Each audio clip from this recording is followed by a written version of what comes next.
Hey there, good evening. Nice to see you. It's always nice to see the people of the Bronx. We are here for the Bronx Buzz, and we're going to be talking about all different topics of interest. We talk with journalists and reporters and writers and editors and all different people who put stuff out so we can get informed about what's really going on out there.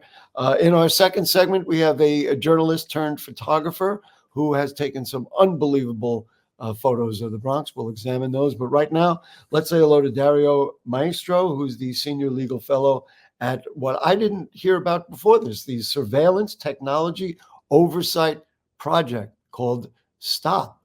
Nice to see you, Dario. Hi, Gary. Thanks for having me. It's a And pleasure. and let's talk about what is Surveillance Technology Oversight Project. STOP. Yeah, happy to talk about it, introduce new people to STOP and what we do. STOP is a New York-based civil rights group that advocates and litigates for privacy. We work with communities that have been disproportionately targeted by surveillance technologies. And we hope to transform New York City and New York State into models of privacy-preserving legislation that hopefully can inspire other states in the US or at a federal level and other countries around the world. Gee, this opens up a whole other segment than what we had talked about because Dario put out a fascinating piece in opinion piece in City Limits. And that's what we want to talk about the ballot proposals. But what kinds of technology are of concern to you? Things like when you go to the ballpark, they do face recognition. Is that the kind of thing that's of concern? There are many cameras now in our streets, which are frankly helpful with solving crimes and other things. What are the things that you folks are concerned about? That's exactly right. At Stop, we cover all sides of the technology industry and their impact on society, both on the civil and criminal sides. So right now, we're very concerned with biometric technologies and the avenues for government and corporate surveillance that those open up. So, like you mentioned, the Face recognition possibility, and things, yeah. the Things like that. possibility Because of then, being tracked. so I go to the ball game over there at Yankee Stadium or City Field, and everybody knows what that I was there, and maybe they'll know who I'm with. I mean, it's a scary thing. How does that Exactly. relate? How does that, or does it relate to your writing of a piece about the ballot proposals? My writing of the piece was more of a personal interest in city politics that, however, has the potential to verge into my work at Stop. These proposals that we're going to talk about and the ballot questions have the potential of affecting shifting enforcement powers and expanding policy into new areas. And wherever there's policy and there's privacy involved, so it's likely that if this ballot proposals pass, we're going to have to deal with them, the aftermath of those. But it also affects my life as a New Yorker. These proposals talk about issues like street vending, homelessness, budgeting, public safety. So these are issues that affect all of us on a daily basis. Mhm. And I just really wanted to write something for my non-lawyer friends to share with them to explain how serious this really is. So some of those things are, yeah. Mhm. So the opinion piece is the mayor's ballot questions are a quiet power grab. We'll leave aside proposal one, which I'm assuming adds certain protections to the state bill of rights, and I'm assuming that considering what you're all about, and I told you before, I have my official Mhm. voter guide with me, so I'm following right along. So That's right. ballot proposal two would amend the city charter to expand and clarify the Department of Sanitation's power to clean streets. What is problematic for you about proposal two? I think generally the big theme of these shorter revisions is that they're designed in the context of a power struggle between the mayor's administration and city council. And while the language of the proposals may seem innocent or unrelated to the political context, the ultimate goals are very much to hand over a political win in this fight with the city council to the mayor. They generally add unnecessary bureaucracy and try to slow down the legislative process coming out of the city council in an attempt to hopefully block public safety reforms. Specifically, this proposal regarding sanitation would charge the Department of Sanitation with the cleaning of some areas of city-owned property that are not so clear right now, but it would also expand the sanitation's authority to enforce and street vending laws to not just streets and sidewalks, but other But the areas like vendors as parks. well, and of course, there's a whole kind of grassroots economy in those street vendors. Certainly, by the Kingsbridge Armory, we know there's a whole That's right. block full of people who are selling stuff. I don't want to run out of time, so let's see. Ballot Proposal 3 would require fiscal analysis from the council before hearings to vote on laws. So they're making the council work before they're able to really have a dialogue about stuff. Again, what you said, holding the city council back from Mhm. being able to kind of move forward and do its job. That's right. This proposal may seem innocent, and of course, transparency in all sorts of institutions of government is welcome. However, this just adds processes where there's enough. City council under this proposal will be required to publish fiscal statements before any hearings whatsoever on any bills, then an updated analysis before the final vote, and it would importantly give the mayor's office of management and budget the opportunity to publish their own estimates on bills. So it just adds more time to the legislative process by requiring the city council to do new things, but it also undermines the separation of powers by increasing the mayor's influence over how laws can be proposed and debated and when, and it gives itself the opportunity to combat the cost analysis that comes out of city council. Of So course, and that's why you called it a quiet power grab. He's not going out there and saying, "Okay, I'll make the decisions," but he's taking authority away from. Again, you talked about the balance between the mayor and the city council. All right. absolutely.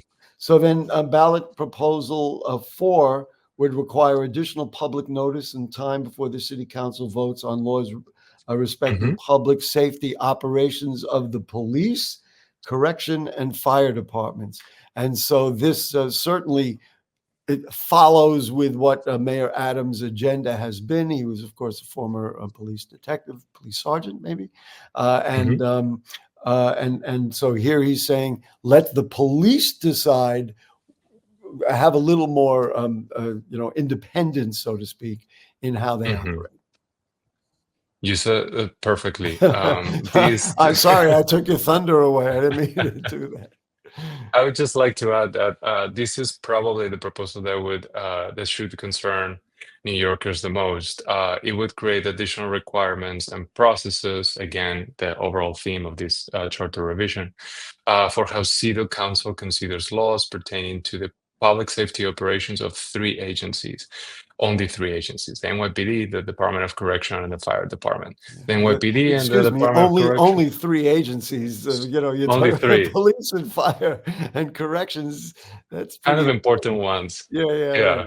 Little things like The and of course, the NYPD and the Department of Correction have a well-documented history of abusive enforcement that has targeted particular minorities. So what we really need is more oversight and not less oversight. Specifically, this would add 30 days to the legislative process. It would require City Council to give public notice before any vote, during which the mayor could also hold its own hearings on these proposed laws and sort of counter the narrative coming out of the city council. that. Again, Just make it more difficult to get moving on a lot of issues. It kind of stalls it, puts more barriers in the way. I mean, that's really what we're talking about.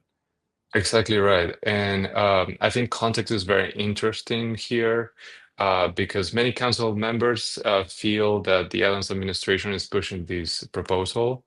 in direct response to the passage of legislation earlier this year that require more police reporting on lower level encounters. The NYPD now is asked to keep a record of age, race, and gender of people with whom they're having these encounters, sort of to inform the public about what goes on those encounters. And there was a separate law that bans solitary confinement in city jails. So you Adams, think, Mhm. excuse me, I just don't want to run out of time. So you think No, absolutely. that the mayor is doing this kind of in response to those kind of quote unquote burdens or responsibilities put on police and other security officials?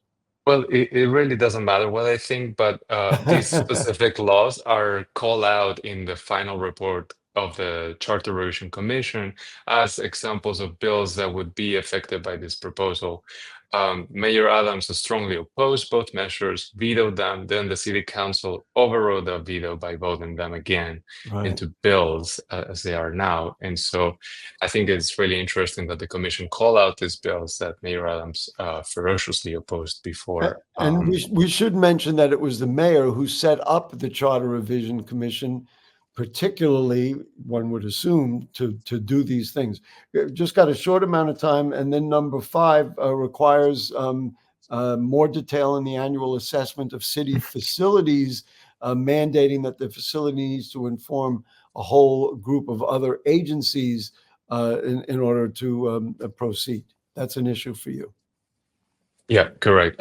This proposal and 5 and number 6 are sort of less flashy proposals if we want. Number 5 will require the city to publish more information about the repair needs and state of its infrastructure and facilities in the state a statement of needs report that comes out annually. What I find interesting on this proposal is that Comptroller Brad Lander, the city's top fiscal executive, is credited in the commission's final report for making the recommendation that led to this proposal. However, as soon as the final report came out, he blasted He it in a backed off it. statement. Yeah. Listen, we almost got to saying run.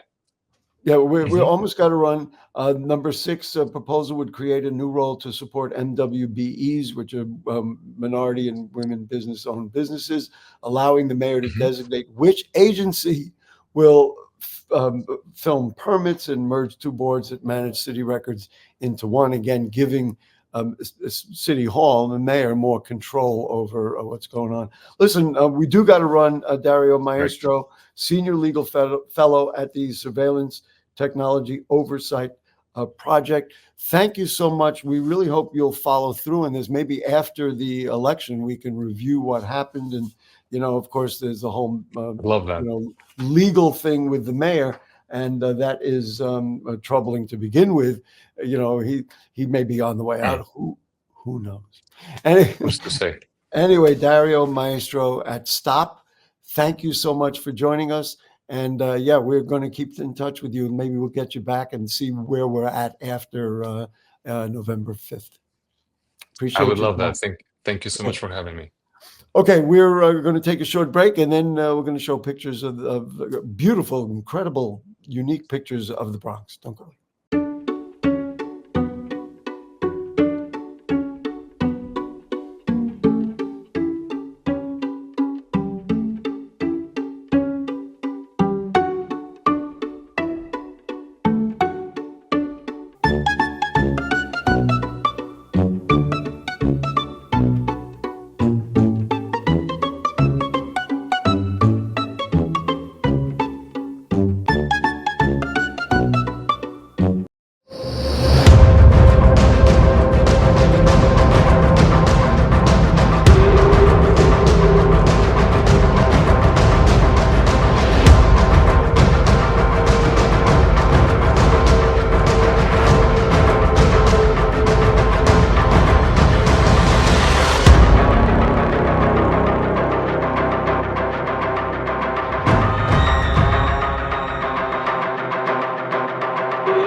Okay, back with you on the Bronx Buzz. I'm thrilled because one of my buddies is here.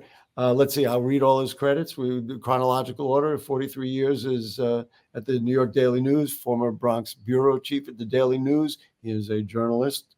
And now currently, get this, the night weekend editor of the New York Daily News. It is my friend Cappy, Bob Kappstatter. Nice to see you. You're a hero in the Bronx. You know that. Oh, get out of here. But it's always nice to get be out back. of here. If I leave, you got no nice to show. see you again. Yes. Listen, so you put a photograph up there. We could talk about all the journalism and everything else, but you have consistently from then till now taken photographs. Now it looks to me like they're getting better and better. Do you go out looking for photos, or do you just stumble on things and stumble on people? You know what? Combination. Sometimes I'm out there searching. Other times I'm walking along and I say, oh, look at that. Wow.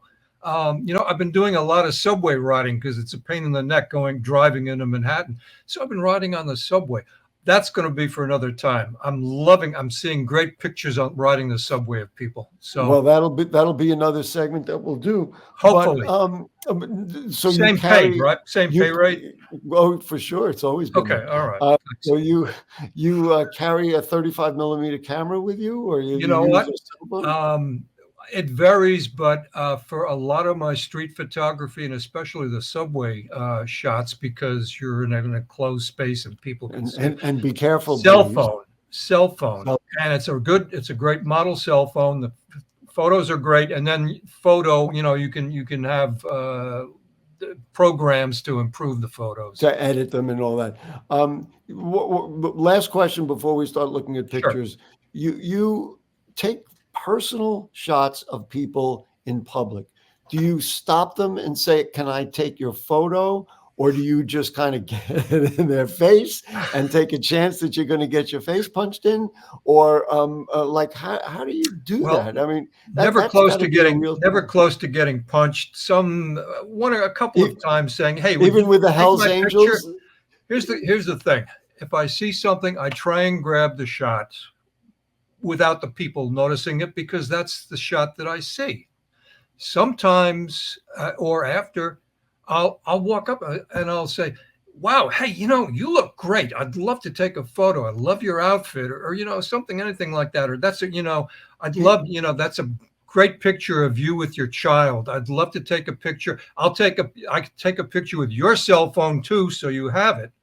It's Are people more acceptable of your request now, because everybody's taking pictures? I mean, we all know that we're taking pictures more than they used to be, because in the past, I think so. You know what? I think so. I think they're more used to it. I mean, they're taking their own selfies all the time. So that's what I mean. So what is the difference? All right. So let's start. Anderson, let's roll the magic photos. Let's see. Rock and roll. Look at this. Who is this? What is this? This was up in the South Bronx.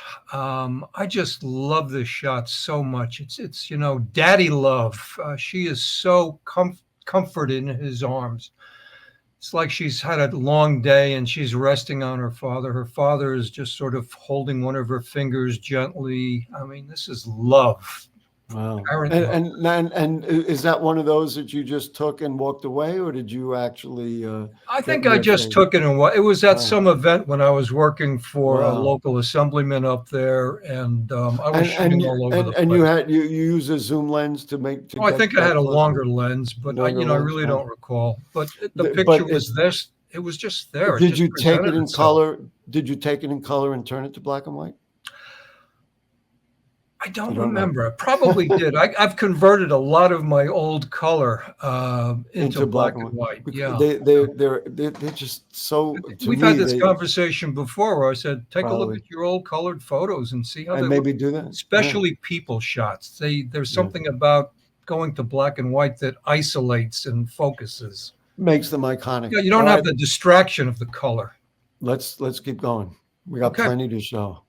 This I just love. Boy, is this a Bronx? Is this ever a Bronx photo, or is it not? No. This was down in the Treme, down in New Orleans. Oh, I didn't realize that. And this is a drug crew, and I was walking around. So much for celebrating it. Well, and the guy on the left was taking a cell phone picture of the rest of these guys. So I said, what the hell? I said, hey, you want to get in the picture? Give me a camera. I'll take a shot of all of you and I'll trade you pictures. So, and then they took about 3 different shots on this. And, they were a drug crew. Probably they were selling pot, organic material, as I would call it. As you would call it. And, but what I like is, I said, look tough, probably. Which wasn't hard for them. But I love the fact that you can see the guy's eye right underneath the hand. Oh yeah. Photo. Don't look at what his hand is doing. Oh, okay. All right. Let's see the next one. Okay. Oh, goodness. Oh, another favorite. This was at the annual remembrance for the Happy Land arson fire that killed 87 people. Huh. She lost 2 of her children in that fire, and she was just they marched from a local mass to across from where the site is, and there's a memorial there now. And Southern she was Boulevard just overcome with with everything and the remembrance and the black and white and the silver hair, and it just makes it iconic as a dramatic photo, and also it just the composition, everything on that photo. I just love that. That's one of my classics. And so let's see, Southern Boulevard and right Southern by, Boulevard. Tremont. I forget the cross street. I think it's East Tremont. Probably around there. Yeah. Yeah. Cappy, just beautiful. Just beautiful. Thank you. Listen, I see all the photos that you put out and put up. We're only getting a sample of them. They're all just like that. All right, let's see the next. What do we got? Three Kings Day, making a very modern cell phone call. Yeah, this again. I've tried to put some of my most favorite shots up. I call this my South Bronx Angel, and sometimes I'll caption it. Put me through. Is he? Is that in a schoolroom with the? It's in a church. It's in a church. Yeah. And here's this angel. He's on a cell phone. No, but he's on the cell phone. That's a modern Three Kings Day photo. All right, let's keep going. There's plenty. This is okay. I was doing a travel piece over in the Netherlands, and this granny was at a church where her granddaughter was getting married, and it was a gray, misty day outside, and she's standing in the doorway with this wonderful light coming in. It's almost like a Rembrandt light quality to this. And I just grabbed, I think I got the most 2 shots. And this is, again, one of my artsy. Yeah. Now, portraits. did you, I guess you had to play with the background a little bit, that kind of thing? No, actually, I did not play with it. It was, it was dark, and I didn't really do that much editing on the photo. I might have on her face a little bit just to sharpen the features, but it's my Rembrandt portrait. You didn't ask her if you could try on the hat? No, she was just standing there. I say that joke. I say that joke. I don't think she spoke English anyway. Well, that probably is true. All right, I think we have one more photo to show, and let's. You got to cut me short. I got 5 more lined up. Okay. Well, we Okay, all right. So this is in East Berlin. I love this photo. Yes. This is in East Berlin. I was over there covering the fall of the wall and German reunification, and after the wall cracked open, the Russians were selling everything off before they had to pull out. And this was like a little street market, and I see this Boy Scout has got this Russian army officer's hat on. I mean, what could be a better? So we think that he bought that? Yeah. Oh yeah. Actually, I bought one from my best buddy who was passed. I think I may ask his widow. Could I have that back, please? But really? See, I brought back a ton of cement. That's what I brought back with all the graffiti on it from the wall. And then I later found out later I found out that they threw asbestos into that stuff too. So I try not to handle it. So maybe you even discarded it.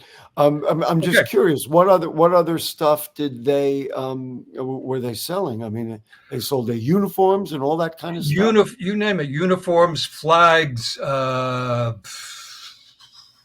buttons, I'm campaign curious. ribbons. I'm curious how much money they made on it, but I I don't guess it know. wasn't in American I paid dollars. about the equivalent of $8 for That's what I an mean. army officer's hat. That is just unbelievable. Listen, we got about 2 minutes left, so I just want to ask you Yeah. about journalism today. We're doing a show on Bronx Talk, my other show, about the death of WCBS 880. I'm curious, for someone who has covered news in New York City for so long, how do you view the state of news? The fact that the Daily News, the New York Times, they all pulled out of their metro sections and all that.